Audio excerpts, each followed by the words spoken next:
اعوذ باللہ من الشیطان الرجیم بسم اللہ الرحمن الرحیم۔ ناظرین و سامعین السلام علیکم۔ آپ اس وقت ہمارا YouTube channel blend of history دیکھ رہے ہیں۔ اس چینل کے قیام کا مقصد آپ کو ان تاریخی حقائق و واقعات سے آگاہ کرنا ہے جن کی درست تصویر آپ کو آج تک پیش نہیں کی گئی۔ ہماری حتی الامکان کوشش ہوگی کہ آپ تک جو کچھ بھی پہنچائیں وہ پوری ذمہ داری کے ساتھ درست حوالہ جات اور مستند ماخذ سے لیا گیا ہو۔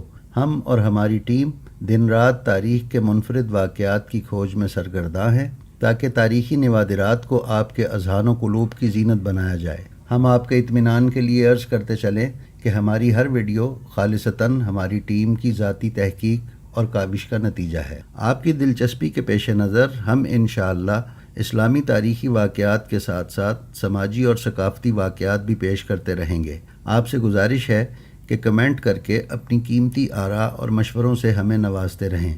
آپ سے گزارش ہے کہ ہمارے چینل کو فوراً سبسکرائب کر لیں اور بیل آئیکن پر ضرور کلک کر دیں تاکہ ہماری آنے والی ہر ویڈیو آپ تک بر وقت پہنچتی رہے۔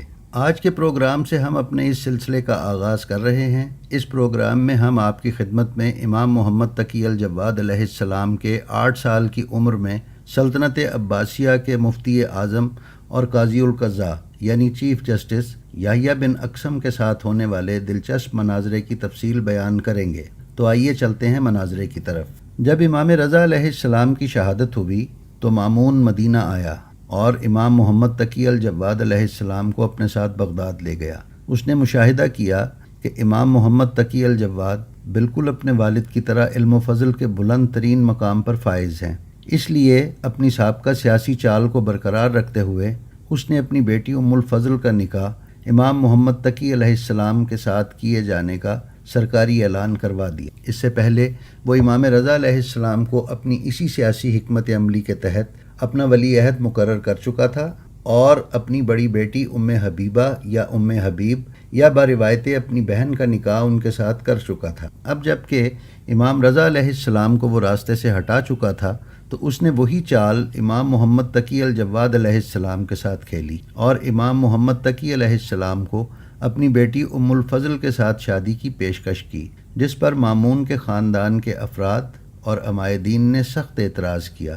چنانچہ مامون نے اپنی بات کے اثبات کے لیے معترضین سے کہا کہ اگر تم چاہو تو ان کا امتحان لے سکتے ہو۔ انہوں نے اس بات کو قبول کر لیا اور فیصلہ کیا کہ دربار کے عالم ترین افراد اور امام جواد علیہ السلام کے درمیان مناظرے کا اہتمام کیا جائے تاکہ وہ امام کا امتحان لے سکیں۔ مناظرے کا آغاز قاضی القضاء یحییٰ بن اقسم نے کیا اور اس نے امام سے پوچھا کہ اگر کوئی محرم شخص کسی حیوان کا شکار کرے تو حکم کیا ہوگا؟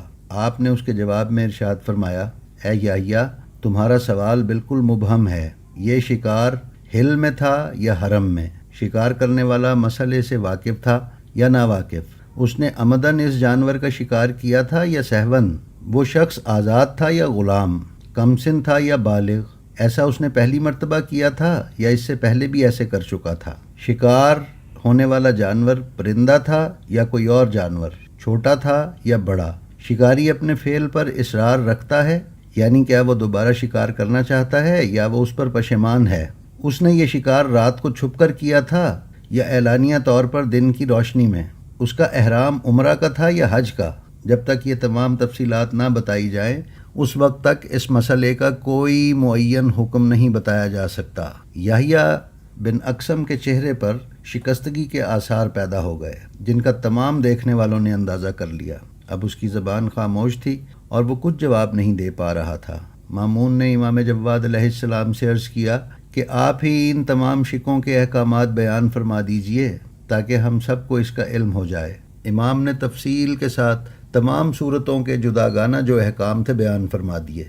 آپ نے فرمایا، اگر احرام باندھنے کے بعد ہل میں شکار کرے اور وہ شکار پرندہ ہو اور بڑا بھی ہو تو اس کا کفارہ 1 بکری ہے، اور اگر ایسا شکار حرم میں کیا ہے تو 2 بکریاں ہیں، اور اگر کسی چھوٹے پرندے کو ہل میں شکار کیا ہے تو دمبے کا 1 بچہ جو اپنی ماں کا دودھ چھوڑ چکا ہو کفارہ دے گا، اور اگر حرم میں شکار کیا ہو تو اس پرندے کی قیمت اور 1 دمبا کفارہ دے گا، اور اگر وہ شکار چوپایا ہو تو اس کی کئی قسمیں ہیں۔ اگر وہ وحشی گدھا ہے تو ایک گائے، اگر شتر مرغ ہے تو ایک اونٹ، اگر ایک ہرن ہے تو ایک بکری کفارہ دے گا۔ یہ کفارہ اس وقت ہے جب شکار ہل میں کیا ہو، لیکن اگر حرم میں کیا ہو تو یہی کفارے دگنے ہوں گے۔ اور ان جانوروں کو جنہیں کفارے میں دے گا، اگر احرام عمرے کا تھا تو خانہ کعبہ تک پہنچائے گا اور مکہ میں قربانی کرے گا، اور اگر احرام حج کا تھا تو منی میں قربانی کرے گا۔ اور ان کفاروں میں عالم و جاہل دونوں برابر ہیں، اور عمدن شکار کرنے میں کفارہ دینے کے علاوہ گناہگار بھی ہوگا۔ ہاں، بھولے سے شکار کرنے میں کوئی گناہ نہیں۔ آزاد اپنا کفارہ خود دے گا اور غلام کا کفارہ اس کا مالک دے گا۔ چھوٹے بچے پر کوئی کفارہ نہیں، اور بالغ پر کفارہ دینا واجب ہے۔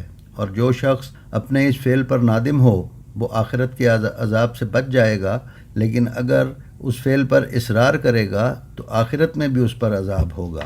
اس کے بعد امام جواد نے یحییٰ بن اقسم سے سوال کیا کہ میں تجھ سے کچھ پوچھوں؟ تو یحییٰ نے کہا جیسے آپ کا حکم اے فرزند رسول۔